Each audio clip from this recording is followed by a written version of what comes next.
யோவான் 10ஆம் அதிகாரத்தை எடுத்துக்கொள்வோம்.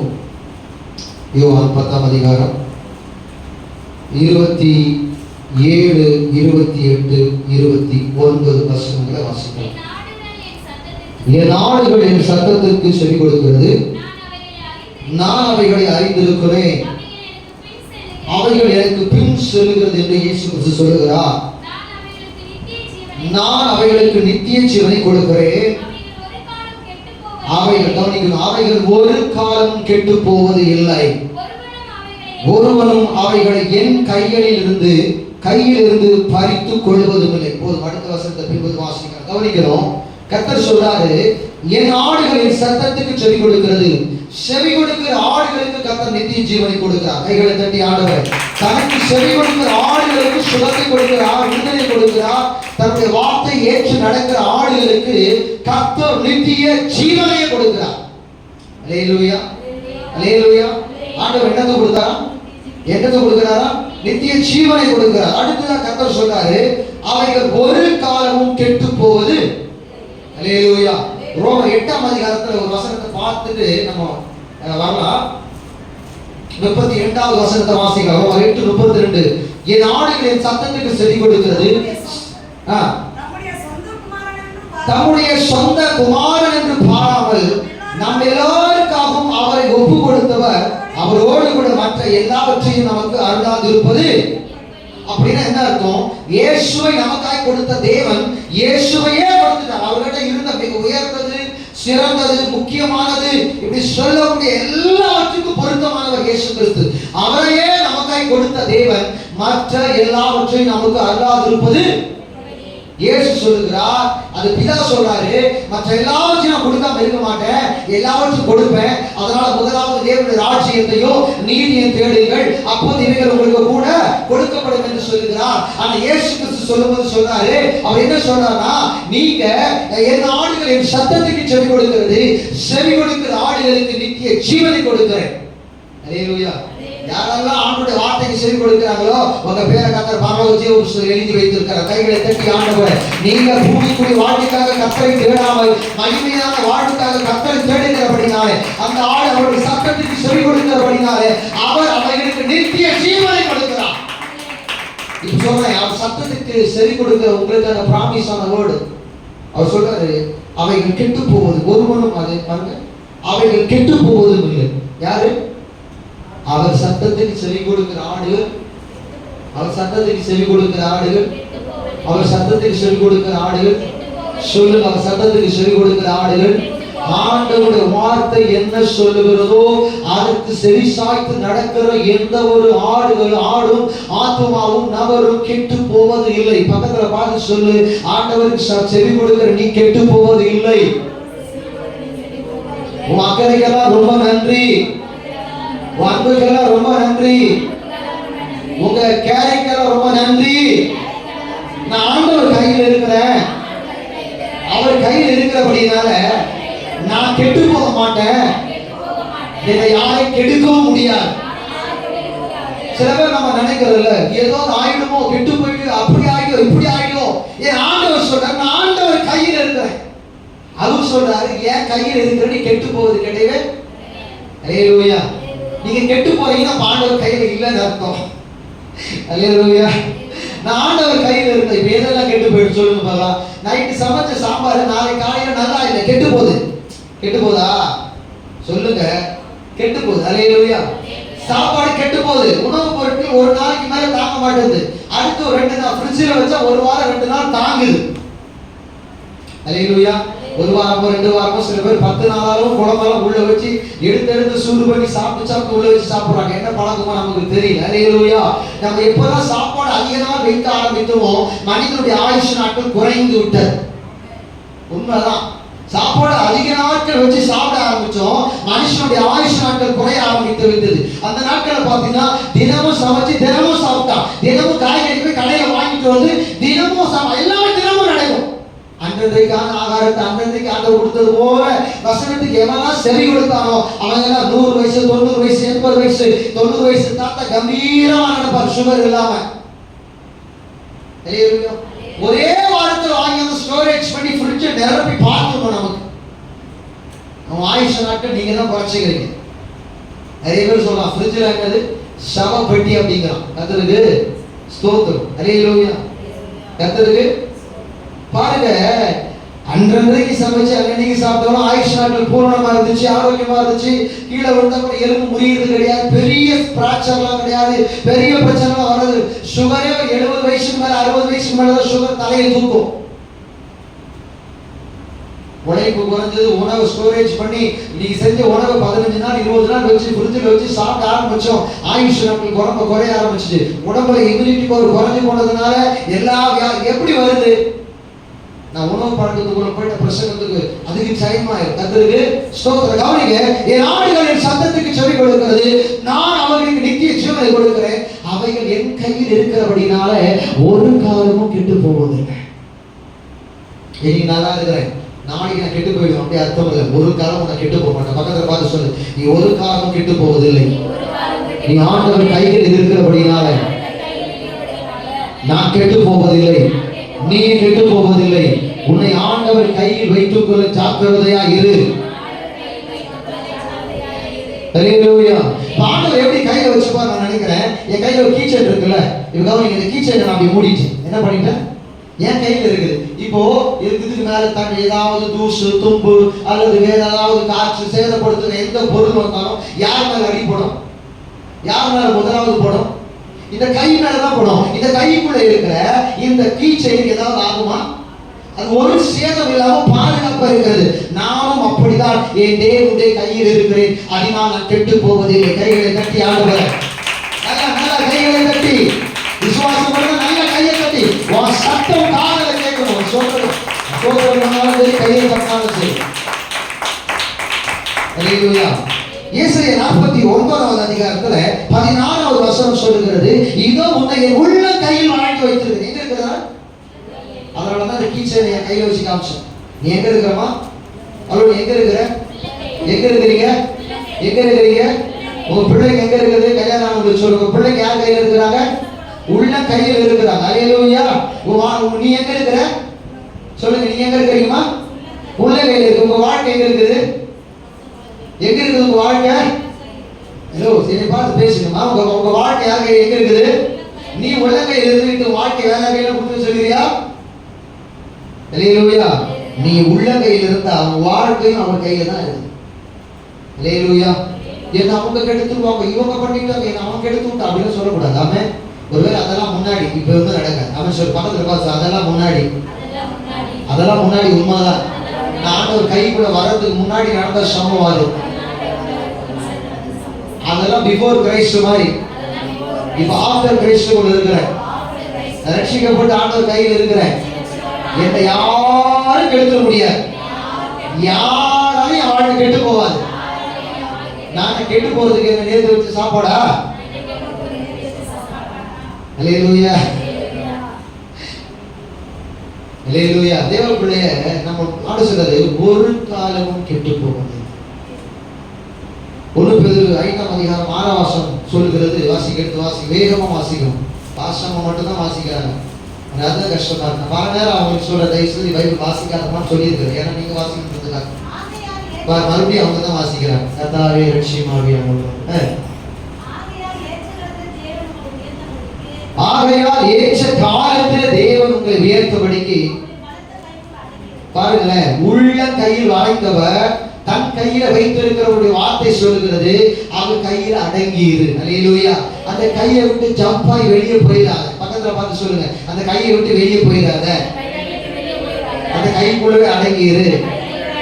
அவருடைய வார்த்தைக்குள்ளவே அடங்கியிரு. ஜீவ வசனங்களுக்குள்ளவே அடங்கியிரு.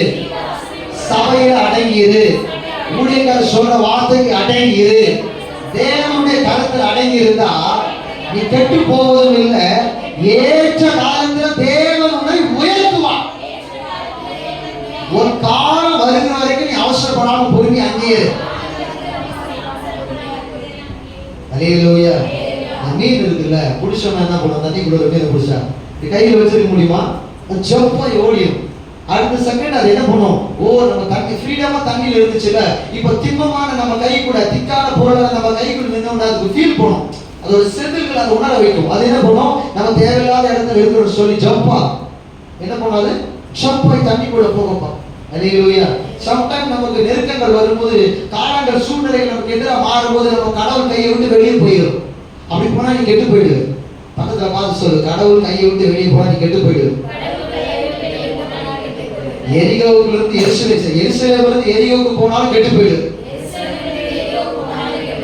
கர்த்தர் கையில அடங்கி, அந்த கையில எத்தனை வருஷம் இருந்தாலும் சரி நீ கெட்டு போகவே மாட்டேன். அல்லேலூயா. நீங்க பூவை கடையில எத்தனை பேர் பூ வைக்கிற பழக்கம் இருக்கு? வைங்க, கர்த்தர் உங்களை ஆசீர்வதிக்கட்டும். ஓவர் அலங்காரமா இருக்கக்கூடாது. நான் சமீபத்துல சில நாட்களுக்கு முன்பதாக ஒரு திருமண நிச்சயதார்த்த நிகழ்ச்சிக்கு நான் போயிருந்தேன். கூப்பிடுவாங்க, சொந்த மக்கள் கூப்பிடுவாங்க. நான் போன உடனே பார்த்தேன், அவ்வளவுதான், பின்பக்கமா பார்த்தேன். நான் முன்னாடி பார்த்து பேசிட்டு திரும்பி போனாங்க பாருங்க. அப்படி இந்த தலையை அந்த முடியோட சேர்த்து ஆள் சொல்ல விரும்புறேன். நான் கத்துருக்கு சொன்ன கண்டுபிடிச்சிருவாங்க. அவ்வளோ அப்படியே ஒரு மாதிரி பார்க்கறதுக்கே வித்தியாசமா இருந்தது. அல்லேலூயா. ஒரு வித்தியாசமா பண்ணுவாங்க, அந்த மாதிரி இருந்தது பார்க்குது. அடப்பா, இதை போய் கத்துருக்கு. அல்லேலூயா. நம்ம தேவனுடைய அழகா வைங்க, ஒன்றும் தப்பு இல்லை. கத்தருக்கு சொல்லுங்க, நீங்க வைக்கிறது மற்றவங்க டிஸ்டர்ப் பண்ணாம இருக்கும். என்ன பாரு, என்ன அழகா பாருந்த மாதிரி நடக்கக்கூடாது. உன் தேவைக்கு அழகா வச்சுக்கோ, விருப்பம்னா வச்சுக்கோ. ஒருவேளை நான் பொருத்தனை பண்ணிட்டேன் பாஸ்டர், நகை போட மாட்டேன், போடாத. நான் பொருத்தனை பூ வைக்க மாட்டேன், போட மாட்டேன், வைக்க தான் இருக்கும், போடு. என்ன பொருத்தனை பண்ணி அதில் நின்றுடு. கத்தர் கேட்டேன். அல்லேலூயா. ஓவர் அலங்காரம் தேவையில்லை நமக்கு. ஆமென். கடவுள் படைக்கும் போதே அவர் சாயல் தான் படைச்சிருக்கிறார். அவர் அழகானவர் தானே. பாட்டு பாருங்க, அழகானவர், அருமையானவர், இனிமையானவர். அவரே அழகானவர். அவர் சாயல் இருக்கிறது எப்படி இருக்கிற இந்த மூஞ்சிக்கெல்லாம் அப்படின்னு சொல்லக்கூடாது. அல்லேலூயா. இந்த மூஞ்சி கடவுள் மூஞ்சி, கடவுளுடைய சாயல படைக்கப்பட்ட மூஞ்சி. அல்லேலூயா. அல்லேலூயா. கர்த்தர் வசனம், நீ ஒருவேளை அழகா இல்லைன்னு ஃபீல் பண்ணி சொல்லி இப்படி ஜெபம் பண்ண, ஆண்டவரே கர்த்தர் தம்முடைய முகத்தை என்பது பிரகாசிக்க பண்ணுவீர். அதை சொல்லிக்கிறேன். உன் தேவ பிரசனம் முகத்தை மூடிடும். அல்லேலூயா. வெளி தோற்ற அழகை பார்க்கறத விட ஆவிக்குரிய அழகை பார்ப்போம். இந்த பிள்ளையை பார்த்தா ஒரு சமாதானம் இருக்குது. அந்த முகத்தை பார்த்தா அப்படியே ஒரு தெய்வீக தன்மை தெரிந்த, அப்படி தெய்வீக கலை தாண்டம் ஆடுது. அந்த மூஞ்சில சொல்றாங்களா இல்லையா? அது மூஞ்சை பத்தி அப்படி கோவம் தாண்டம் ஆடுது அப்படி சொல்றாங்கல்ல. ஒரு முகத்தை பார்த்தோம் கொஞ்சம் தெய்வீகம், அப்படி இயேசுநாதரை பார்க்கறாங்க அப்படி சொல்லட்டும். அந்த அழகுக்குள்ள வாடி. கத்தருக்கு பாருங்க, பூ வாங்க போறீங்க, விஷயத்துக்கு வரும். என்ன பண்ணுவீங்க? காய்கறி வாங்க போறீங்க, என்ன பண்ணுவீங்க? ஃப்ரெஷ்ஷா இருக்குதா பாக்குறீங்க. ஏன்? இந்த கத்திரிக்கா சொத்தை கெட்டு போயிடுச்சு. இந்த பூ பார்க்க நேரம் வாடின மாதிரி இருக்கு, கெட்டு போயிருக்கு. கீழே பாக்குறீங்க, எப்ப பறிச்சது? வாடின மாதிரி. வாடிச்சுன்னா வாடுதுன்னா என்ன அர்த்தம்? வாடுதுன்னா என்ன அர்த்தம்? கெட்டு போக ஆரம்பிச்சிருச்சுன்னு, இல்லைன்னா கெட்டு போச்சுன்னு அர்த்தம். இனிமேல் அதை அவளை ஒன்றும் பண்ண முடியாது. அல்லேலூயா. அன்பு தேவஜனமே, தேவனுடைய கையில இருக்கிற நீ உன்னை யாரும் கெடுக்கவும் முடியாது, கெட்டு போக பண்ணவும் முடியாது. ஏன்னா அவர் கை ஃப்ரெஷ்ஷா இருக்கிறாரு. அவர் வசனம் சொல்றது, ஒரு கிறிஸ்துவுக்குள்ள இருந்தா ஒரு கிறிஸ்துவுக்குள்ள இருந்தா புதிய சிருஷ்டி. அப்படி ஃப்ரெஷ்ஷா இருக்கிறன்னு அர்த்தம். கெட்டு போக முடியாது, சாத்தியமே இல்லை. நீ கெட்டு போவது சாத்தியம் பண்ற மாதிரி சொல்லு. நீ கெட்டு போவது சாத்தியமே இல்லை. ஆண்டவர் கையில் இருந்தா நீ கெட்டு போவது சாத்தியமே இல்லை. சில பேர் சொல்றாரு கிட்னி கெட்டு போச்சு. நான் பாத்தியா, நான் நினைக்கிறேன் ஆண்டவர் கையில் இருக்கணும், வந்துருந்தேன் ஆண்டவருக்குள்ள வந்து கிட்னி புதுசா மாத்திடுவேன். கத்தருக்கு எங்க வசனம் அப்படிதானே சொல்லுது. நான் ஒரு நாள் பைபிள் படிச்சுட்டே இருந்தேன்ல, கத்தருக்கு வார்த்தை சொல்லுது, சாவுக்கு ஏதுவான உங்கள் சரீரங்களை உயிர்ப்பிக்கிறார். ஆவியானவர் என்ன பண்றாரா? அப்ப நான் யோசிச்சேன், அப்போ சரீரங்களை உயிர்ப்பிக்கிறாருன்னா சரீரங்களுக்குள்ள இருக்கிற உறுப்பையை சேர்த்து தான் உயிர்ப்பிக்கணும். எப்ப உன் கையை நான் உயிர்ப்பிக்கிறேன், உன் எடுக்கிற குடலை நான் உயிர்ப்பிக்க மாட்டேன். உன் எலும்பு அப்படியே பலவீனமா இருக்கட்டும், உன் நரம்பு அப்படியே பலவீனமா இருக்கட்டும், அது அப்படியே சுகவீனமா இருக்கட்டும். நான் மேல் தோட்டத்துல கல்யாணத்துக்குலாம் பொண்ணு மேக்கப் பண்ண கூப்பிட்டு போவாங்க. அதுக்கு என்ன பேர்? அது பேர் என்ன இடம்? மேக்கப் ஷோரூமா? அது என்ன? பியூட்டிஷியன். அதுதான் கரெக்டா? Beauty parlour. அல்லேலூயா. அல்லேலூயா. அதுக்கு பாரு ராஜ வாழ்க்கை. அந்த பியூட்டி பார்லர் நடத்துறவங்க ராஜ வாழ்க்கை. 15,000 20,000 50,000 பேக்கேஜ்ல பண்றாங்க. ஏன்னா கல்யாணத்துக்கு ஒரு மேக்கப் போட்டுருப்பாங்க, ரிசப்ஷனுக்கு ஒரு மேக்கப் போடணும், கூடவே அவங்களை கூட்டு வரணும். இப்பெல்லாம் கேள்வி போறேன், அவங்களுக்கு வந்து வாழ்க்கை பாருங்க. கர்த்தருக்கு ஸ்தோத்திரம். அல்லேலூயா. ஆனா மணமகன் ஏமாந்தான். அல்லேலூயா சொல்லலாமா? அல்லேலூயா. அடி உண்மையை சொல்ற, பொண்ணு பார்க்க போறவன் காலாகத்தால எடுத்து வண்டி எடுத்துக்கிட்டு எந்த வீட்டுக்கு பொண்ணு பார்க்க போனோமோ ஒரு 6 மணிக்குள்ள அந்த வீட்டுக்குள்ள நுழைஞ்சு. எத்தனை பானைக்குள்ள. அப்ப தெரியும் அவன் லட்சம் எப்படி. அதான் ஒரிஜினல். அதான் என்னது? ஒரிஜினல். அல்லேலூயா, அல்லேலூயா. நம்ம ஊர் பக்கம் ஒருத்தா, எங்க ஊர் பக்கம் ஒரு கல்யாணம் ஆச்சு. நிச்சயதார்த்தம் அதுக்கெல்லாம் இந்த மாதிரி மேக்கப்லாம் பண்ணிட்டாங்கல்ல. இப்போ நைட்டு ரிசப்ஷன்லாம் நடந்து முடிஞ்சிருச்சு. காலையில இந்த அந்த இந்துக்கள் எல்லாம் ஒரு நடந்து வைப்பாங்க. அந்த நடந்துக்கு அப்புறம் தான் ஒரு கல்யாணத்தை பண்ணுவோம். அந்த நடந்துக்கு வந்து நார்மலா வந்து பொண்ணு உட்காந்து வேண்டான்ட்டு அந்த பொண்ணை, இந்த பொண்ணை என்ன பண்ண, உண்மைக்கு சொல்றேன், ஊர் ரெண்டு பக்கமும் ஜனங்க கூடி நிக்குது மண்டபத்துல. இந்த பொண்ணு வேண்டாம் நல்லாவே இல்லைன்னு சொல்லி அவன் பயங்கர ஆர்ப்பாட்டம் பண்ணிட்டாங்க. அவனை சமாதானப்படுத்தி கல்யாணம் பண்ணி வைக்கிறதுக்கு போதுன்னு அவங்க பெற்றோருக்கு ஆகிப்போச்சு. உண்மை நடந்த சம்பவம். இப்ப 2 பிள்ளை ஆகிப்போச்சு. அது வேற விஷயம் வச்சுக்கோங்களேன். கத்தருக்கு நீ இந்த பேர் கூட்டு போய் பாருங்க, எப்படி இருப்பாங்க, பயங்கரமா இருக்கும். ஆனா அதுக்கப்புறம் அவன் பார்த்தா உண்மைன்னு சொல்றான், ஐயோ அந்த அளவுக்கு ஒன்றும் நல்லா இல்லை, முகம் சரியில்லை, அது இல்லை இது இல்லை, இதேடா கல்யாணம் பண்ணுவாங்க, அன்னைக்கு நல்லா இருந்தது. இப்படி யோசிக்கிறாங்க போல. கெட்டு அது ஒரு மாற்றம் தெரியல, விரும்பல. யாரும் மாற்றம் தெரிகிறது என்ன பண்றல, விரும்பல. கெட்டு போதுன்னா என்ன அர்த்தம்னா மாற்றம். அது இயல்பான தன்மையை விட்டு வேறு மாற்றத்தை அடைகிறது. விரும்பாத ஒரு மாற்றத்தை அடைவதற்கு தான் கெட்டு போறது. அல்லேலூயா, அல்லேலூயா. காய்கறி அது இனி உபயோகப்படாது. பூ கெட்டு போச்சு, இது வாடி போச்சுன்னா வாடி போச்சுன்னா கெட்டு போச்சு.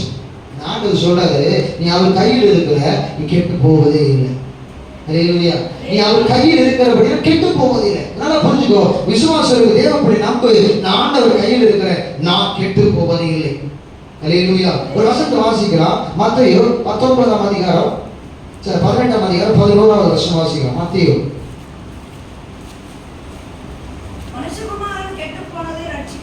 இயேசு எதுக்கு வந்தாரா? பாருங்க, அவர் கையில் இருந்தா கெட்டு போவதில்லை. கெட்டு போச்சு, அதையும் நான் ரட்சிக்கிறேன். கெட்டு போனது என்ன பண்ற? எவ்வளவு நல்ல ஆண்டு பாருங்க. கெட்டு போகவும் விரும்புறது இல்லை, கெட்டு போக விட மாட்டாரா. ஆனா கெட்டு போனதே ரட்சிக்கணும். நான் நினைக்கிறேன் இந்த சமாரிய பெண் ரொம்ப கெட்டு போன பெண். சமாரிய பெண் யாரு? கவனிங்க. சமாரிய பெண். அப்போ யோவான் 4ஆம் அதிகாரத்தில் சம்பவத்தை மட்டும் சுருக்கமா சொல்லிட்டு போயிடுறேன்.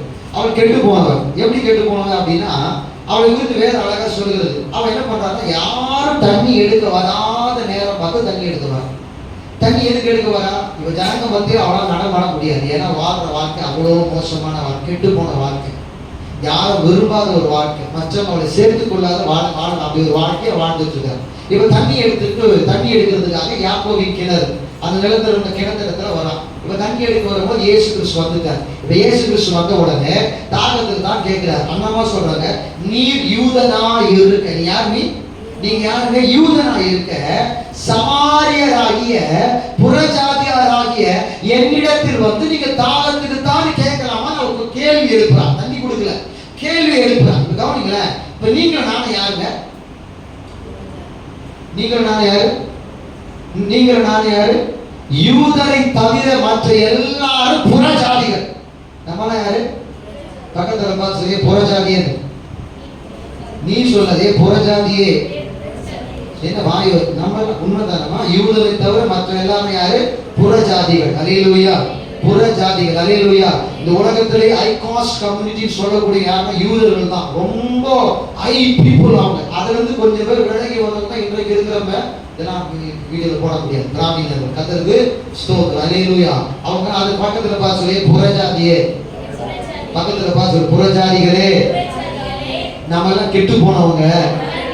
இயேசு கிறிஸ்து வந்ததுனாலதான் நம்ம ரட்சிக்கப்பட்டு இருக்கிறோம். ஆண்டவருக்கு உண்மையா இருப்போம், அவர் கையில் அடங்கி இருப்போம். கவனிங்க, இந்த புறஜாதியாகிய சமாரிய பெண் ஆண்டவர் கிட்ட பார்த்து கேட்கிறா, நீங்க யூதர் என்னிடத்துல வரலாமா, என்கிட்ட பேசலாமா? ஏன்னா யூதர்கள் மற்ற சாதி மக்களை சேர்த்து புறஜாதிகளை சேர்த்து கொள்ள மாட்டாங்க. பவுல் சொல்லவும் சொல்றாரு, இஸ்ரவேல் குடும்பத்துக்கு, யூதர்களுக்கு, அதாவது இஸ்ரவேல் ஆபிரகாமின் சந்ததிக்கு ஊழியம் செய்யும்படி பேதுருவை அப்போஸ்தலனாகவும், அதாவது யூதர்களுக்கு ஊழியம் செய்யும்படி பேதுருவை அப்போஸ்தலனாகவும், புறஜாதிகளுக்கு ஊழியம் செய்யும்படி பவுலாகி என்னை தேவன் அப்போஸ்தலனாக அபிஷேகம் பண்ணி வைத்திருக்கிறார்.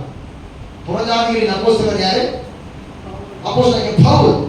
அதான் மார்க் அந்த நிருபத்தை எழுதும் பொழுது அது ரோமபுரியில் இருந்த மக்களுக்காக எழுதியிருந்த நிருபம். மார்க் சுவிசேஷம் யாருக்கு எழுதினது? யூதருக்கு எழுதின நிருபம். அல்லேலூயா, அல்லேலூயா. சாரி மத்திய நிருபம் வந்து ரோமருக்காக எழுதப்பட்ட நிருபம். அதனால யூதருடைய பிறப்பு வம்சவாதியெல்லாம் கொண்டு வருவாங்க. அல்லேலூயா. மார்க் எழுதின சுவிசேஷம் ரோமருக்கு எழுதப்பட்டது. ரோமபுரியில் இருந்த தேவ ஜனங்களுக்காக எழுதப்பட்ட நிருபம் தான் மார்க் எழுதின சுவிசேஷ புஸ்தகம். நிருபம் கிடையாது, சுவிசேஷ புஸ்தகம். லூக்கா புறஜாதிகளுக்கு எழுதப்பட்டது. யாருங்க புறஜாதிகள்னா யாரு சொல்லுங்க? நான் புறஜாதி எனக்கு நாவிக்குரிய இஸ்ரவேல் சொல்லுங்க. நாவிக்குரிய இஸ்ரவேல், நாவிக்குரிய யூதர். நான் புறஜாதியாரா இருந்தேன். நான் காட்டோடி மரமா இருந்தேன். சொல்லுங்க. நான் காட்டத்தி மரமா இருந்தேன். நான் காட்டோடி மரமா இருந்தேன். நான் சுபாவப்படி புறஜாதியா. நான் காட்டோடி மரமோ, நான் காட்டத்தி மரம். என்ன ஆண்டவர் அங்கிருந்து வெட்டி எடுத்து நல்ல ஒலிவ மரமாகிய, நல்ல அத்தி மரமாகிய இயேசுவோடு தேவன் இணைத்திருக்கிறார். இயேசு என்னை இணைத்திருக்கிறார். இப்போ நான் நல்ல ஒலிவ மரத்தின் சாறை பெற்று, சொல்ல மாட்டீங்களா? ஒலிவ மரத்தின் சாறை பெற்று ஆவிக்குரிய யூதனாக, இஸ்ரவேலனாக நான் இப்போது மாற்றப்பட்டிருக்கிறேன். கெட்டு போன துணி உன்னையும் என்னை தூக்கி வந்து பேர வச்சிருக்கிறாரு. இப்போ யூதனா வச்சிருக்கிறார். எப்படி வச்சிருக்கிறார் ஆண்டவர்? அந்த இடத்துல இன்னும் நிறைய சொல்லிட்டே போனாங்க. பாருங்க, கர்த்தர் கெட்டு போனதை ரட்சிக்கணும். உங்க வாழ்க்கையை நினைச்சு பாருங்க. உங்க வாழ்க்கையை நீங்க நினைச்சு பாருங்க. இல்ல நீங்க பார்க்கிற உங்க நண்பர்கள், சிநேகிதர்கள், தெரிந்த முகங்களுடைய அவங்க வாழ்க்கையில நினைச்சு பாருங்க. எப்படி சீரழிந்து கெட்டு போயிருக்கிறாங்க. எத்தனை பேர் இந்த வாழ்க்கையை வேண்டாம் அப்படின்னு சொல்லி மரணத்தை விரும்பினவர்கள் உண்டு, அதில் மறித்து போனவர்கள் உண்டு. ஆனா ஆண்டவர் சொல்றாரு, நான் கெட்டு போனதை ரட்சிக்க வந்திருக்கிறேன். ஆண்டவர் சொல்றாரு, நான் அவைகளின் கைகளில் இருக்கிறபடினால கெட்டு போனது. அல்லேலூயா. உங்க விசுவாசத்தை என்னை யாரும் கெடுத்துடவே முடியாது. அல்லேலூயா, அல்லேலூயா. மத்தேயு 18:14 வாசிங்க பார்க்கலாம்.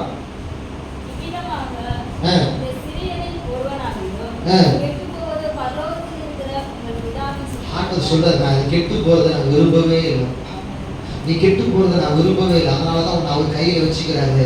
நீ கெட்டு போவதை விரும்பாத முடியுது. எவ்வளவு நல்ல ஆண்டவர் இல்லை? அவன் ஒரு குறிப்பிட்ட வயசுக்கு அப்புறம் பெற்றோர்களை உங்க வீட்டுல வச்சுக்கவே முடியாது. குறிப்பிட்ட காலத்துக்கு அப்புறம் பெற்றோர்களை என்ன பண்ண முடியாதுப்பா? வீட்டுல ஏதாவது வச்சுக்கவே மாட்டாங்க.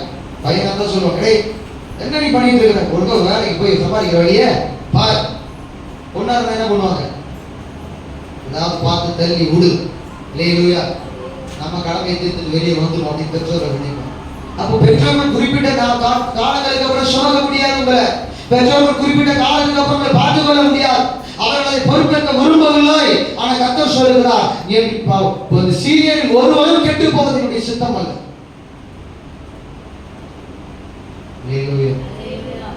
கெட்டு போவதை விரும்பாத தேவன் கெட்டு போன நம்மளை விரும்பி ஏற்று மாற்றுகிறார். ஆனா ஒருவனும் கெட்டு போறது கர்த்தர் விரும்புவது. இந்த அரசாங்கம் டாஸ்மாக திறந்து வச்சு எல்லாம் குடிச்சு கும்மான் அடிச்சு செத்து போன வச்சிருக்கு. ஆனா கர்த்தர் அதை என்ன பண்ணல? எத்தனை பாவங்கள் இந்த உலகத்துல பிசாசு திறந்து வச்சு வாயில பாவத்தை பருகு, இந்த பாவத்தை செய், இந்த பாவத்தை சந்தோஷப்படு, இந்த பாவத்தை அனுபவிச்சுக்க, இந்த பாவத்தை எப்படி வேணா சந்தோஷமா இருந்துக்க. கடைசியில் நடந்துக்கும் ஜீவனை நித்திய ஜீவன் இல்லாம நரக போயிடு.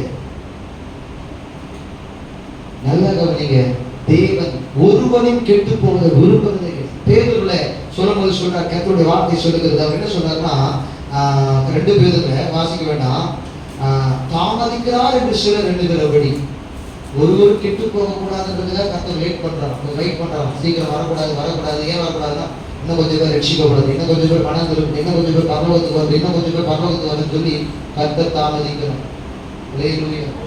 கெட்டு போவதை விரும்பாத தேவன். நான் சொல்றேன், நீ ஆண்டவர் கையை விட்டு வெளியே போயிடவே கூடாது. நீ ஆண்டவர் கையை விட்டு விலக கூடாது. ஆண்டவரோடு இருக்கிற உறவை நீ முறித்துக் கொள்ளக்கூடாது. யாருக்காகவும் எவ்வளவு யாரா இருந்தாலும் சரி, நீ தேவனோடு இருக்கிற உறவை, தேவனுடைய கையில் இருக்கிறாயே, நீ அவர் கையில் இருக்கிறது வெளியே போகிறதுக்காக அவங்க கூப்பிட்டாங்க, இவங்க கூப்பிட்டாங்க, அவங்க சொல்றாங்க, இப்படிப்பட்டவங்க என் சொந்தம், நண்பர், சிநேகிதர், அப்பா அம்மா, உறவுகள் எல்லாம் யாரா இருந்தாலும் கர்த்தருடைய கையில் இருக்கிற நீ வெளியே போனா கெட்டு போயிடுது.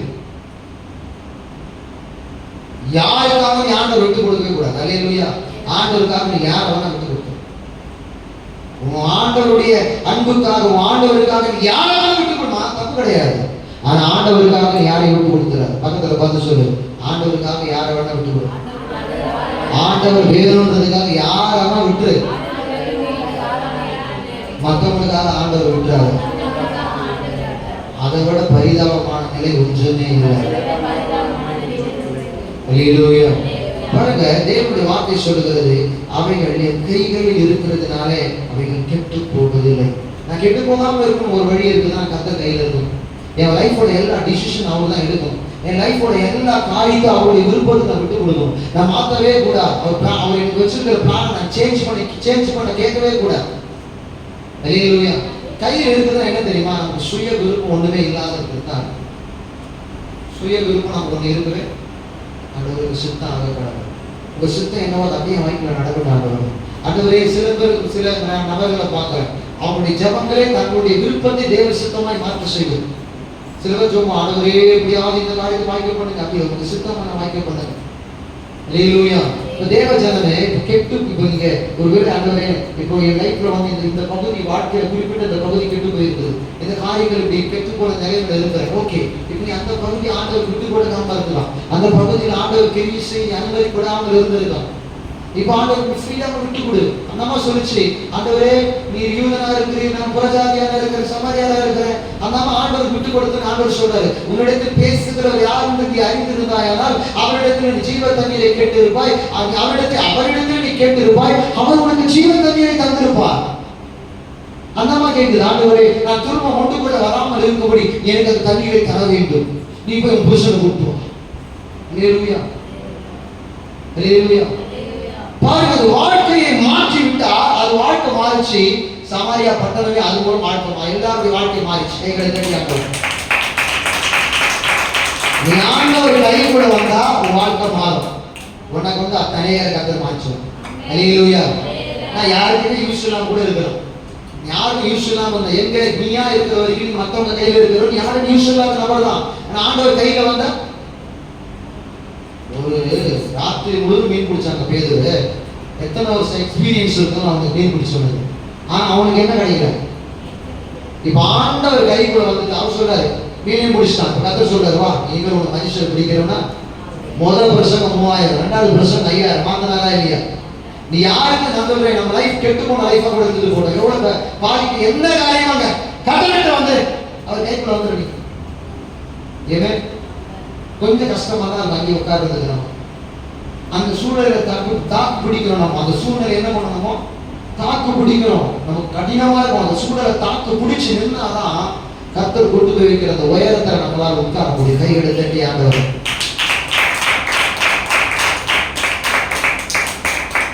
இப்ப நீ அவர் கையில் இருக்கிற என் கையில எவ்வளவு தூரம் தான் அந்த சாவியை தூக்க முடியும். இந்த சாவியை என்ன பண்ண முடியும்? அப்படி தூக்கிட்டு அப்படி ஷெல்ஃப்ல நான் வைக்க முடியும். அவ்வளோதான். நீ கர்த்தர் கையில் இருந்து அவர் கை எவ்வளோ உயரமான மூணுமே நான் சொல்லியிருக்கிறேன். வானம் அவருக்கு, பூமி அவருக்கு, உட்கார்ந்துச்சுக்கிறார். உட்கார்ந்தவர் எழுந்ததுன்னா எவ்வளோ உயரமா இருக்கும். அல்லேலூயா. அப்போ எழுந்து நிற்கிறவருடைய கை எவ்வளோ பெருசா இருக்கும். ஒரு இமேஜின் பண்ணி பாருங்க சும்மா. அல்லேலூயா. அவர் பூமி இந்த உலக உருண்டையின் மேல் வீச்சிருக்கிறார். எது மேல உட்கார்ந்துக்கிறாரா? கற்பனை பண்ணி பாருங்களேன். எத்தனை சேட்டலைட் போகுது. ஒருத்தருக்கு ஒரு சேட்டலைட் ஆண்டவர் உட்கார்ந்து பார்க்க முடியுதா? நிறைய பார்க்க முடியுதா? நீ 1000 சேட்டலைட் விடு, ஆண்டவர் அரசாட்ட கப்பல் உட்கார்ந்து இருக்கிறாமே. அல்லேலூயா. கொஞ்சம் இமேஜின் பண்ணி பாருங்க, எவ்வளவு பயங்கரமான தேவன் அவர். ஒரு ஏசாயா தீர்க்கதரிசன வசனம் சொல்லுது, பயங்கர இறைமையாவே பயங்கரமான பராக்கிரமசாலி. எப்படிப்பட்ட பராக்கிரமசாலி? எங்க ஊர்ல ஒரு பெரிய ரவுடி இருக்கிறவங்க அவனை பார்த்து எல்லாரும் என்ன பண்ணுவாங்க? நான் சொல்றேன், எங்க அப்பா மாதிரி ஒரு பெரிய ரவுடி யாருமே இல்லை. நான் எங்க அப்பா மாம்சத்தின்படி தகப்பனை சொல்லுவேன். அல்லேலூயா. மாம்சத்தின்படி தகப்பர்கள் சண்டை போட்டா சண்டை பெருசாகினே இருக்கும். அவன் அடிக்கிறதே தெரிய மாட்டேங்குது. நம்முடைய சத்துருக்கள் என்ன பண்றதுல அடிக்கிறது வெளியே தெரிய மாட்டேங்குது. அவனுக்கு வர உபத்திரம் அவன் நினைச்சுக்கிற அவன் இது ஏதோ தற்செயலா வந்துச்சுன்னு. ஆனா ஆண்டவர் தான் நமக்கு என்ன பண்றாரு? அவனை கையில் அடங்கியிருக்க ஆசைப்படுங்க ஆண்டவரே ஒரு கையில நான் அடங்கி இருக்கணும். சரி, ரெண்டாவது காரியத்துக்கு போகலாம். அவர் கையில் நீங்க அடங்க கையில் இருந்தா என்ன பண்றதுல கெட்டு போவது இல்லை. அடுத்த வாசிங்க சங்கீதம் 9:18 கொஞ்சம் வாசிங்க. ஒரு 2 வருஷம் வாசிச்சுட்டு நம்ம அடுத்த காரியத்துக்கு போகலாம். சிம்பிளா தான் சொல்லி கொடுக்குறது. சங்கீதம் 9:18.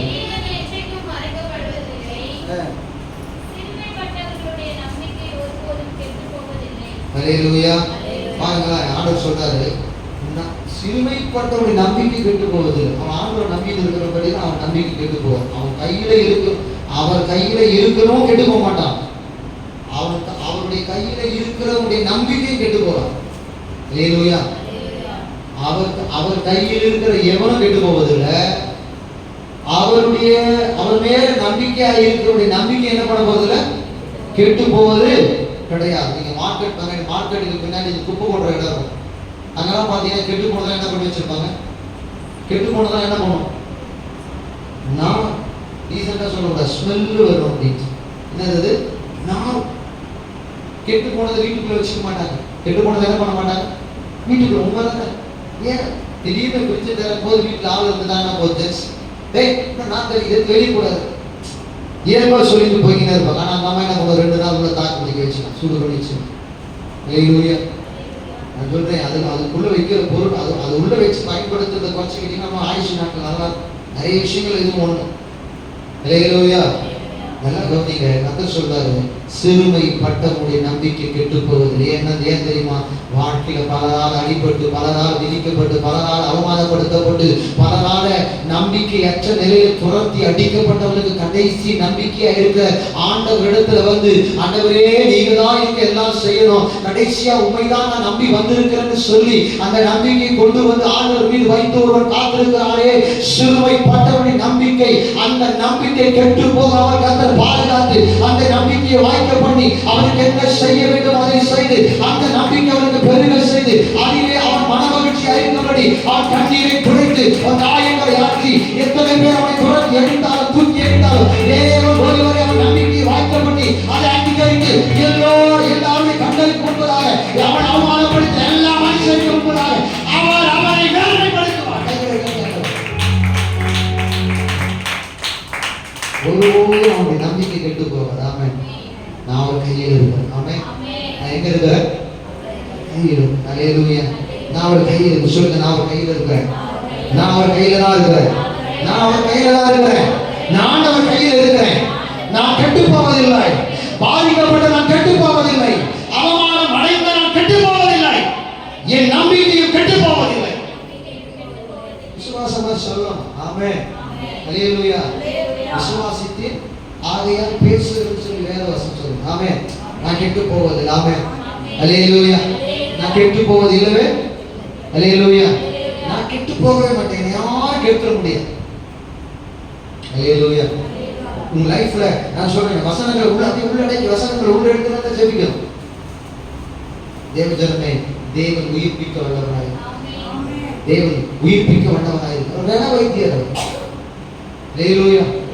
உலகத்தை எலும்புகளை உயிரிடை செய்து பராபரிய சேனைகளை நிற்க வைக்க அவரால் முடியும்னா வாழ்ந்துட்டு இருக்கும் உடம்புல இருக்கிற பிரச்சனை மாற்ற இயேசுவால முடியாத அந்த கையில தட்டி ஆண்டவர். அவர் சொல்றாங்க கெட்டு போவதில்லைங்க. ஏன் இப்போ தகப்பன தாய் தான் பிள்ளை கெட்டு போறதை விரும்புவாங்களா, எப்படியாவது நாசமா போறோம்னு சொல்லுவாங்களா? வாய் பதவி ஒரு முறை சொல்லிட்டா கூட மறுமுறை பிள்ளைங்க ஐயோ கடவுளே நான் தெரியாம சொல்லி நம்ம மனுஷங்க பிள்ளை நல்லா இருக்கும் அப்படின்னு எல்லா பேரும் மனசுல வேண்டாங்க. கிறிஸ்தவங்க சில புறஜாதிகள் இருக்கிறாங்க, பிள்ளையை சமைச்ச கொண்டுறாங்க. இப்ப நாம புறஜாதியார் யூதன் ஆயிட்டோமா, இப்ப அவங்க புறஜாதி ஆயிட்டோம். ஆண்டவர் அறியாத மக்கள் யாரா மாறிட்டாங்க, புறஜாதியாரா மாறிட்டாங்க. கர்த்தருக்கு ஸ்தோத்திரம். ஹல்லேலூயா. தேவஜனமே, நீ அவர் கையில் இருக்கிறபடினால கெட்டு போவதில்லை. ஏனென்றால் அந்த கை, சொல்லுங்க வலது கை பாருங்க, இது ஆண்டோடைய கையா என்று சொல்லுங்க. அந்த கை மரித்து போன லாசருவை எழுப்பின கை, எபிரின் மகளை கை பிடித்து உயிர்ப்பித்த கை. என்னத்தை மாத்தி மாத்தி சொல்லுகிறீங்க? ஹல்லேலூயா. எபிரின் மகளை, மரித்த எபிரின் மகளை அவள் கையை பிடிச்சு தூக்கி விட்ட கை, மரித்த வாலிபனை பாடையை தொட்டு அவனை உயிர்ப்பித்த கை, சிலுவையில் எனக்காக ஆணிகளை ஏற்றுக்கொண்ட கை, குருடனை தொட்டு சுகமாக்கின கை, செவிடனை கேட்கும்படி செய்த கை, பொன்னை வாயுடையவனை தொட்டு சுகமாக்கின கை, சேற்றை உண்டாக்கி கண்களிலே பூசி சீலவான் குளத்திலே கழுவ செய்து அவனை பார்வை அடைய செய்த கை. இவ்வளவு பேரு சுகமாக்கிற கை என்ன சுகமாக்கும்? என்ன சுகமாக்கும்? சொல்லுங்க, என்ன சுகமாக்கும்? என்ன சுகமா வச்சுக்கோ. நான் கெட்டு போவதில்லை, நான் கெட்டு போவதில்லை. அத்தனை பேரை சுகமாக்கிற கையில் இருக்கிறேன். நான் கெட்டு போவதில்லை. ஹalleluya. அவ்வளவு அற்புதம் செஞ்ச கைங்க அது. எவ்வளவு அற்புதம். அரித்து போய் 4 நாள் கழிச்சு எளியவாடா அப்படின்னு சொன்னவர் இல்லையா, அவர் கை தானே அது. வாலிபனை எழுந்து பாடையை தொட்டு எழுப்பின அவர் கை தானே அது. அப்புறம் தகுத்தாக்கி சிறுப்படை எழுதுற கை தூக்கி விட்டு அந்த கையில, அந்த கையுடைய கையில நீங்க இருக்கிறீங்க, அந்த கையில தானே இருக்கிறீங்க. கெட்டு போயிடும் மாட்டேன் நம்மளோட ஹalleluya. அந்த கையில இருக்கிற நான் கெட்டே போக முடியாது. மாறாக நான் வாழ்க்கை ரொம்ப ஆத்மீய அலங்காரமா ரொம்ப என்ன சொல்றது, ரொம்ப ப்ராஸ்பரிட்டியா இருப்பேன். ஆமே. ஏன்னா அந்த கை அநேகரை ஆசீர்வதிச்ச கை, அநேகரை விடுவித்த கை, அநேகருடைய வியாதிகளுக்கு விடுவித்த கை, அநேகர் குணமாக்கின கை, அநேகருக்கு பள்ளத்திலிருந்து தூக்கி விட்ட கை. நான் இப்ப இருக்கிறது அந்த கையில தான் இருக்கிறேன். எந்த கை எப்படி பணத்தை தூக்கி போட்டுரும், அந்த கை எப்படி படுகுழியில தள்ளும், அந்த கை எப்படி பாதாளத்துல தள்ளும். மாறாக தள்ளப்பட்ட என்னதான் தூக்கி விடும். மாறாக தள்ளப்பட்ட என்னதான் யார் தள்ளி இருப்பா? அநேகமா நம்ம சொந்தக்காரன் தள்ளி இருப்பான், நம்ம குடும்பத்தார் தள்ளி இருப்பான், நண்பர்கள் தள்ளி இருப்பாங்க, நம்பி நம்ம தள்ளி விட்டுருப்பாங்க. ஆனா நம்ம ஆண்டவர் சிறுமைப்பட்டுடைய நம்பிக்கை ஒருபோதும் கெட்டு போவதில்லை சொன்ன கர்த்தர், அந்த நம்பிக்கையில இந்த குழியிலிருந்து கடவுளை தூக்கி விடுவார், இந்த பாதத்திலிருந்து கர்த்தர் ஏற்றி விடுவார், இந்த பதத்திலிருந்து கர்த்தர் தூக்கி வெளியே கொண்டு வந்துடுவார் நம்பிக்கை கொண்டு இருக்கிறியே. அந்த கை உன்னை தூக்கி விடும். கைகளை தட்டி ஆண்டவர். எரேமியா குழியில போறது 3 பேருக்கு ராஜா கட்டளையிட்டான். 3 பேர் அவனை குழியில தூக்கி போட்டாங்க. தூக்கிறதுக்கு எத்தனை பேர் அமைச்சார் தெரியுமா ஆண்டவர்? எத்தனை பேர் அமைச்சார் ஆண்டவர்? புரியல. இல்ல, எரேமியாவை தூக்கி விட சொல்லி 3 பேரை சொல்லி அவன் தூக்கி குழியில போடான்னு சொல்ற ராஜா. ஆனா எரேமியா தூக்கி விடுறது 30 பேர் கத்த அமைச்சார். கையில தட்டி ஆண்டவர். எத்தனை பேரு? ஏன்னா நீ அவர் கையில இருக்கிறது இல்ல, அவர் கையில் இருக்கிறதில்ல. எரேமியா ஒரு தீர்க்கதரிசி. அவரே ராஜா விரோதமா, அதாவது அந்த தேசமே தேவனுக்கு விரோதமா பாவம் செய்ய ஆரம்பிச்சிருச்சு. தீர்க்கதரிசி சொல்றான், நீங்க இப்படி எல்லாம் இருந்தீங்கன்னா அதான் நடக்கும் நான் கர்த்தர் சொல்றாரு. அவன் அதை நம்ப மாட்டான்.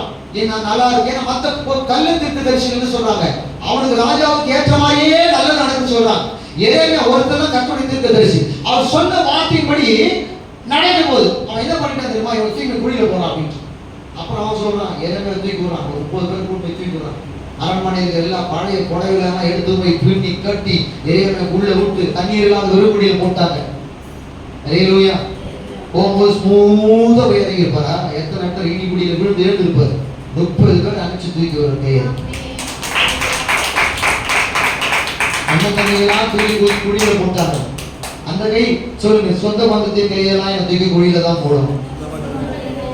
சொல்ல மாட்டீங்களே, நல்லா சத்தமா சொல்லுவோம். சொந்த பந்தத்தின் கையெல்லாம் என்ன தூக்கி குழியில தான் போடும்.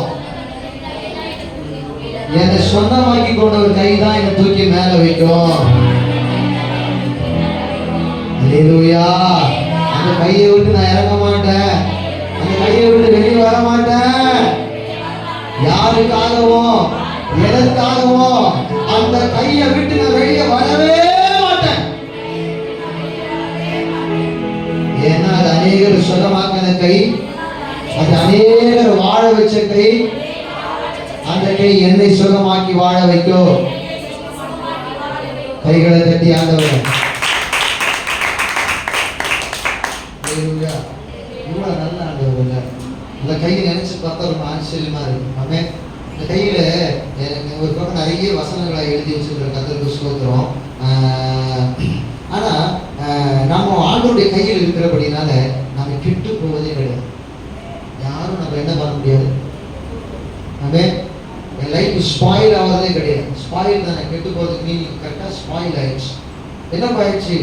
சமைச்சிங்கன்னா சாப்பாடு ஸ்பாயில் ஆகி இன்னொரு தூக்கி போனால் என்ன நாசமாக போச்சு. இந்த தூய தமிழ் சொல்ல போனால் கெட்டு போகிறதுக்கு என்ன அர்த்தம்? நாசமாக போச்சு. என்னாச்சு? ஹல்லேலூயா. பாருங்க, நீங்க நம்பணும், விசுவாசமா இருக்கணும். இந்த வாரம் கூட நல்லா ஜெபம் பண்ணணும். எப்பவுமே சொல்ல, ஆண்டவரே நீங்க எவ்விலும் மகளை தொட்டு சுகமாக கையில தான் என்ன வச்சிருக்கிறீங்க, அந்த கையில நான் இருக்கிறேன், அதனால நான் விட்டு போக மாட்டேன், என்னை யாரும் கெட பண்ணவும் முடியாது அப்படின்னு ஃபெய்த்ல பேசணும். ஏமே எங்கெல்லாம் ஒரு அற்புதங்களுக்கு கைகளை பயன்படுத்தினாரோ அந்த வசனங்களை சொல்லி எடுத்து எடுத்து நல்லா ஜெபம் பண்ணிட்டே இருக்கும். ஏமே எவ்வளவு ஆச்சரியமான தெய்வம். அந்த கையை நம்ம மேல வைக்கணும் விரும்புது. ஹல்லேலூயா. நீங்க அந்த கைக்குள்ளவே இருக்கணும்னு ஆசைப்படுங்க. அந்த கையை விட்டு வெளியே போயிடக்கூடாதுன்னு சொல்றதை கேட்டு தயவு செய்து அவருடைய பலத்தை கைக்குள்ளவே இருங்க. அவன் உயர்வடைஞ்சிட்டு அவனுக்கு வந்துச்சு. உங்க டைம் வரும், உங்க டைம் வரும். என்னது? பக்கத்துல பாசம். உன் டைம் வரும்போது கர்த்தர் உன்னை உயர்த்துவார்.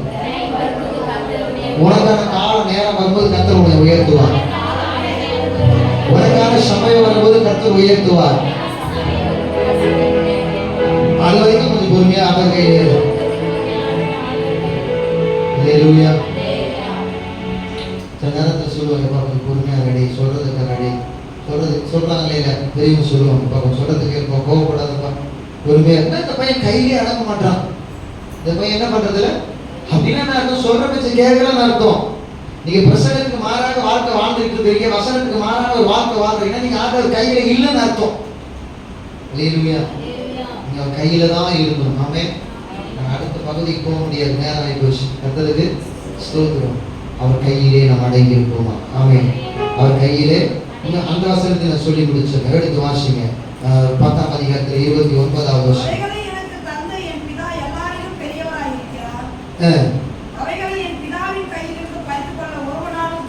ஹல்லேலூயா.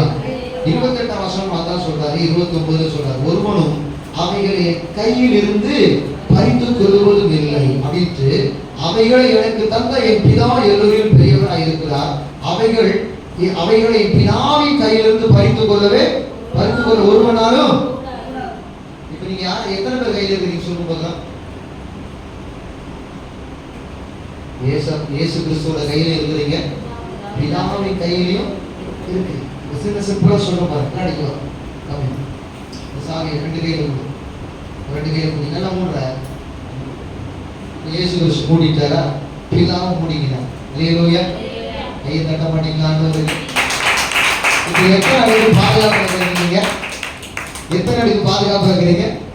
2 அடிக்கு பாதுகாப்பு இருக்கிறீங்க. ஹல்லேலூயா. பிதாவும் பாதுகாக்கிறாரு, இயேசுவும் உங்களை அப்படி எவ்வளவு பத்திரமா இருக்கிறீங்க தெரியுமா? ஹலோ, நீங்க எவ்வளவு பாதுகாப்பா இருக்கீங்க புரியுதா?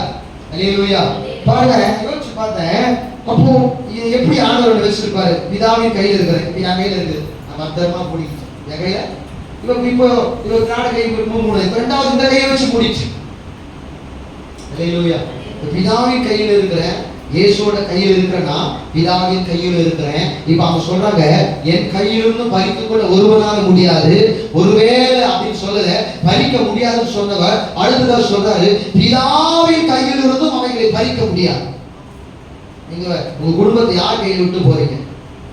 தாவீது யுத்த காலத்துக்கு வரும்போது கேட்கறாங்க, இந்த கொஞ்சம் ஆட்டை யார் கையில விட்டு வந்த? நீ கொஞ்சம் ஆட்டை கேட்டானா இல்லையா? மன்னன் கேட்டான், கொஞ்சம் ஆட்டை யார் கையில விட்டு வந்த?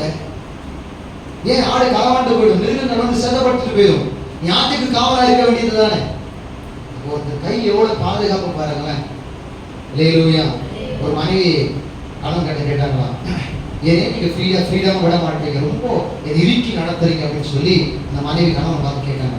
கணவன் என்ன பண்ணாரா, அப்படியேமா சரிமா நமக்கு ஒரு சின்ன விஷயத்தை பார்க்கலாம் அப்படின்னு சொல்லி ஒரு நாள் திட்டமிட்டு அந்த மனைவியை பீச் கூட்டு போனார். என்ன பண்ணாரு, பீச் கூட்டுக்கிட்டு அங்கே ஒரு பட்டத்தை வாங்கி கையில் கொடுத்தாங்க. வாங்கி விடுமான்னு சொன்ன உடனே அந்த சகோதரி என்ன பண்ணாலும் பட்டத்தை கடற்கரை காற்றில் பார்க்க விட்ட உடனே ரொம்ப அழகாக ஜாலியாக அது ரொம்ப உயர போய்கிட்டே இருந்துச்சு. அதுக்கு அந்த அம்மா கையில் வச்சுக்கிட்டு இருந்துட்டு பட்டத்தை இழுத்து விடுவா. அப்போதான் மேலே கொஞ்சம் இழுத்தா இப்படி வரும், மறுபடியும் நம்ம நூறு விட்டோம்னா கொஞ்சம் தூரம் போவோம். அப்படிதான் இழுத்து இழுத்து விடுவோம். நான் சின்ன வயசுல விட்டுருவோம். நீங்க விட்டுதான் நீங்களாம் பார்க்கறத பார்த்தா நீங்க இன்னும் அது மாதிரி விடாத ஆள் மாதிரி இருக்குது. எனக்கு பட்டத்தை விட்டவங்களாம் கொஞ்சம் நீங்க படிச்சு பட்டம் வாங்கியிருப்பீங்க, அந்த பட்டத்தை சொல்லுங்க. அங்க பரமேஸ்வரமா கை கதற்கு ஸ்தோத்திரம். ஐயோ கவனிங்க, பட்டம் விட்டுதே பார்த்துருக்கீங்களா? இழுத்து விடுவான். இப்ப அந்த அம்மா அந்த பட்டத்தை விட்டு சந்தோஷம் விட்டுட்டே இருக்கும்போது என்ன பண்ணாலும் அந்த கனவை கத்தி எடுத்து அந்த அம்மாவோட கைக்கு தாண்டி இருக்குல்ல நூலை கட் பண்ணிட்டார். நூலை என்ன பண்ணாரா கட் பண்ண உடனே அந்த அம்மாவுக்கு ஒரு ஷேர் ஃபீல் ஆகிடுச்சு. என்னங்க நல்லா பறந்து இருந்துச்சு, பட்டத்தை கட் பண்ணி விட்டீங்க. இல்லை இப்போ அந்த பட்டத்தை கவனிச்சு பாருங்க. அந்த பட்டம் பார்க்கணும். இப்போ அது என்ன பண்ண தெரியுமா? அப்படியே அடிச்சு அங்கே இங்கே அடிச்சு பிடிச்சி ஐயோ மாட்டி தொங்கி சேதம் ஆயிடுச்சு. அப்போ சொன்னார் அவரு, என் கையில் இருக்கிற வரைக்கும்மா இந்த பட்டம் தான் நீ, இந்த நூல் தான் நான் இல்லையா? இந்த நூலை நம்ம ரெண்டு பேரும் இணைச்ச உறவுக்கு தான் அந்த நூல். இந்த உறவுல என் கையில் இருக்கிற வரைக்கும் தான் நமக்கு லைஃப் நல்லா இருக்கும், ரொம்ப ஆசீர்வாதமா இருக்கும், சந்தோஷமா இருக்கும். நீ கொஞ்சம் இந்த உறவை விட்டு வெளியே போயிட்ட அப்படின்னா அந்த பட்டத்துக்கு வந்துதான் உனக்கும் லேலுயா. யோசிச்சு பாருங்க, ஆண்டவர் கையில் இருக்கிறது எவ்வளவு பெட்டர் அப்படின்னு. அவர் சொன்னார், என் கையில் இருக்கிற நீ கெட்டு போவதும் இல்லை, என் கையில் இருக்கிற உன்னை ஒருவனும் பறித்துக் கொள்ள முடியவே யாரும் பறிக்க முடியாது, சொந்த பந்தம் பறிக்க முடியாது, பெரிய சூன்யம் பறிக்க முடியாது, மண்கள் பொறாமை நம்ம பறிக்க முடியாது. அல்லேலூயா. ஒருவரால் என்ன பண்ண முடியாது, யாரும் நம்ம பறித்து கொண்டு போகவே முடியாது. விசுவாசம் இருக்குதா? அல்லேலூயா. சொல்லுங்க, நான் அப்படிதான் இயேசுவின் கையில் இருக்கிறேன், ஆண்டவராகிய இயேசுவின் கையில் இருக்கிறேன், நான் கெட்டு போவது இல்லை. அவர் கையில் இருக்கிற என்ன ஒரு காலம் ஒருவரும் பறிக்கவே முடியாது. பறிக்கிறவங்க என்ன பண்ணுவாங்க தெரியுமா? அந்த கையை மூடிட்டு இருந்தா அவங்களுடைய ரெண்டு கையை திறந்து அது உள்ள நிறைய பேர் பார்த்து விளையாட்டுத்தனமா பார்த்துருக்கீங்க. சின்ன குழந்தைங்க சாக்லேட்டை மூடி வச்சுக்கோ, நம்ம என்ன பண்ணுவோம் வேலை ஈட்டி பார்த்துருக்கீங்களா? ட்ரை பண்ணி எடுப்பாங்கல்ல. இது குழந்தை கிட்ட நடக்கும், தேவன் கிட்ட நடக்குமா? பறிக்கிறதுன்னு ஒருத்தர் கை கிட்ட அப்படி புடுங்கிறதுன்னு அர்த்தம். உன் ஆண்டவர் கட்டத்தை என்ன பண்ண முடியாது, யாரும் பிடிக்கிட்டு போயிடவே முடியாது. உன்னை யாரும் என்ன பண்ண முடியாது சொல்லுவாங்கல்ல, ஒன்றும் கொடுக்க முடியாது. போன என்ன சொல்லுவாங்க கேட்டீங்களா? வார்த்தையெல்லாம் ஒன்றும் கொடுக்க முடியாது போடா அப்படி சொல்லுவாங்க. அல்லேலூயா, அல்லேலூயா. நீ ஆண்டவர் கையில் இருக்கிற உன்னை யாரும் என்ன பண்ண முடியாது சொல்லு. தெய்வம் என்னை யாரும் ஒன்றும் படிக்க முடியாதுன்றதுக்காக பிடிக்கி போயிட முடியாது. அவ்வளோதான் வார்த்தை. கொஞ்சம் மாறி சொன்னால் வித்தியாசமா தோணுது. நான் ஆண்டவர் கையில் இருக்கிறேன், என்னை யாரும் பறித்து கொண்டு போக முடியாது. சூறாவளி கூட என்னை பறித்து கொண்டு போக முடியாது, சூழ்நிலைகள் என்னை பறித்து கொண்டு போக முடியாது, சொந்தங்கள் என்னை பறித்துக் கொள்ள முடியாது, தேவையில்லாத காரியங்கள் என்னை பறிக்க முடியாது. நானும் செடியில் இருக்கிற பூ இல்லை சொல்லு, நான் செடியில் இருக்கிற பூ இல்லை, ஆண்டவர் கரத்தில் இருக்கிற அவருடைய பிள்ளை. சொல்லுங்க, நான் செடியில் இருக்கிற பூ கிடையாது, செடியில் இருக்கிற காய்கறி கிடையாது, நான் ஆண்டவர் கையில் இருக்கிற அவருடைய மகள் மகன். மகன் ஆண் மகன் சொல்லுங்க, பெண் மகன் சொல்லுங்க. நான் செடியில் இருக்கிற பூ கிடையாது, காய்கறி கிடையாது, ஆண்டவர் கையில் இருக்கிற அவருடைய பிள்ளை. என்னை யாரும் பறிக்கவே முடியவே முடியாது. சொல்றே ஆண்டவர் தாண்டி வந்து சொல்றா பாருங்க. விசுவாசம் பார்த்து என்ன சொல்லுவோம், ஏய் முடிஞ்சு அவரை தாண்டி வந்து என்ன சொல்றா பாருங்க. அல்லேலூயா. ஏன்னா அவரை தாண்ட தைரியம் அவனுக்கு இருக்கா? அவரை தாண்ட தைரியம் அவனுக்கு இருக்குதா? ஹலோ, ஆண்டவரை தாண்டி உங்களை தொடுவதற்கு எவ்வளவு அதிகாரம் கிடையவே. அப்படி எவ்வளவு சேஃப் ஜோன்ல இருக்கிறீங்க தெரியுமா? எவ்வளவு பெரிய ப்ரொடெக்ஷன் இருக்கிறீங்க தெரியுமா? எவ்வளவு கத்து. ஆனா இந்த உலகத்துல தான் இருக்கிறீங்க, பக்கத்துல வீடுகாரங்க நடக்குது, ஆனா நமக்கு நேரில் கத்த கிருதியா பாதுகாக்கிறார். ஆமே.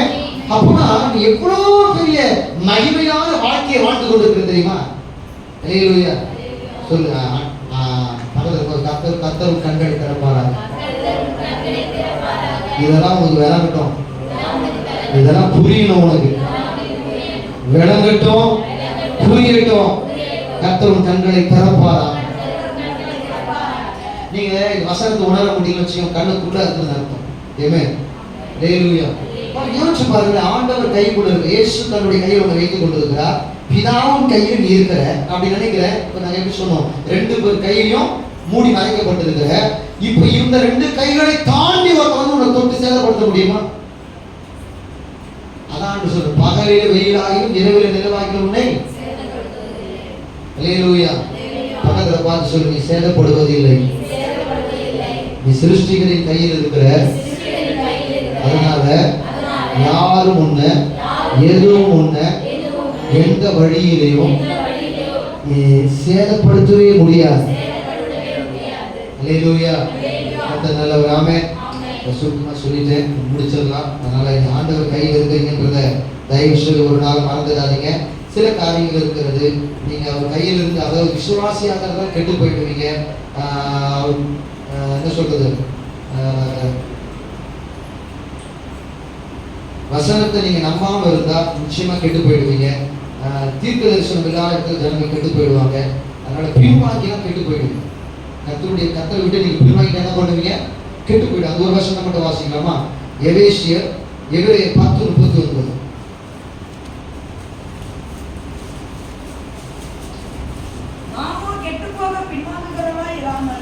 பின்வாங்குகிறவங்க என்ன பண்ணுவாங்க? கெட்டு போயிடுவாங்க. பின்வாங்குகிறவங்க கெட்டு போயிடுவாங்க. ஏமே, நீங்க கடவுளை விட்டு, அழைப்பை விட்டு, அர்ப்பணிப்பை விட்டு, ஆண்டவர் மேல உள்ள அன்பை விட்டு செய்து வருகிற இந்த சபையில கொடுக்கப்பட்ட ஊழியத்தை விட்டு நீங்க பின்வாங்கவே கூடாது. அல்லேலூயா, அல்லேலூயா. பின்வாங்கினா கெட்டு போவீங்க. கடவுளை விட்டு பின்வாங்கினா கெட்டு போயிடும். நம்ம ஆண்டவர் கையில் இருக்கிற வரைக்கும் தான் பாதுகாப்பு, ஆண்டவர் கரத்தில் இருக்கிற வரைக்கும் தான் நமக்கு சமாதானம், ஆண்டவர் கையில் இருக்கிற வரைக்கும் தான் நமக்கு சந்தோஷம், நிம்மதி எல்லாமே. ஆண்டவர் கையை விட்டு வெளியே போனா கெட்டு போயிடும். அல்லேலூயா, அல்லேலூயா. இன்னொரு விசுவாசியாக இருந்தால் கெட்டு போயிருக்கேன். சங்கீதம் 27:13 சொல்கிறது, விசுவாசியாக இருந்தால் கெட்டு போயிருக்கும். கடவுளுடைய வார்த்தையை நம்பணும். நான் ஆண்டவர் கையில் தான் இருக்கிறேன், ஆண்டவருடைய கைக்குள்ள நான் அழைக்கப்பட்டு இருக்கிறேன், அதனால நான் ஆண்டவர் பாதுகாப்பாக தான் இருக்கிறேன் நம்பணும். எப்ப தெரியுமா? துன்பம், இக்கட்டு, கஷ்டம் எல்லாமே எதிராக இருக்கும்போது நீ நம்பணும், நான் கர்த்தர் கையில தான் இருக்கிறேன் அப்படின்னு. அது விசுவாசிக்காமல் போற நீ கெட்டு போயிடுது. அல்லேலூயா. சந்தோஷப்படும் போது இல்ல, பாதகமா நடக்கும் போது கர்த்தர் கூட தான் இருக்கிறார். அல்லேலூயா. அது நம்புற நீ கர்த்தர் கையில தான் இருக்கிறேன், எனக்கு ஒரு தீங்கு நேரம் அப்படி விசுவாசிக்கணும். ஏமே, அல்லேலூயா. அப்படி நம்புவாய் என்று சொன்னா நீ அங்கேயும் பாதுகாப்பா இருப்ப. அதான் சொல்றாரு, நான் மரண யூனின் பள்ளத்தாக்கில் நடந்தாலும் கொல்லாவுக்கு எபிரியரோடு கூட கோடு தண்டியும். அப்ப நம்பணும், நான் கர்த்தர் கையில தான் இருக்கிறேன். நெருக்கங்கள் வரும்போது நம்பணும், நான் கர்த்தர் கையில இருக்கிறேன். இந்த நெருக்கத்தில் ஆண்டவர்கள் தனியாக விட மாட்டேன், இந்த பிரச்சனை மத்தியில் கடவுளை தனியாக விட மாட்டேன், நான் அவர் கையில தான் இருக்கிறேன், அவர் கைக்குள்ள தான் இருக்கிறேன். பிரச்சனை தான் எனக்கு தெரியுது, ஆனா நான் இப்போ அவர் கைக்குள்ள இருக்கிறேன். நீ பார்க்கணும், பிரச்சனையை விட இந்த ஆண்டவர் கையில் இருக்கிறேன், ஆண்டவர் கையில் இருக்கிறேன். இந்த ஆண்டவருடைய கை என்னை பாதுகாத்து, ஆண்டவருடைய கை என்னை ஆசீர்வதிக்கும். இந்த ஆண்டவருடைய கைக்குள்ள இருக்கிறபடினால ஆண்டவரை நம்போடு விட்டுட்டு போயிட மாட்டேன். மற்றவங்க மாதிரி நம்போடு கை விட்டு போக மாட்டேன், மற்றவங்க மாதிரி நடுத்தர விட்டுட்டு போயிட மாட்டேன். நம்ம ஆமே நம்புறீங்களா? நம்புறோம். ஒரு அல்லேலூயா. கண்களை மூடி முழங்கால் படிச்சு 9ஆவது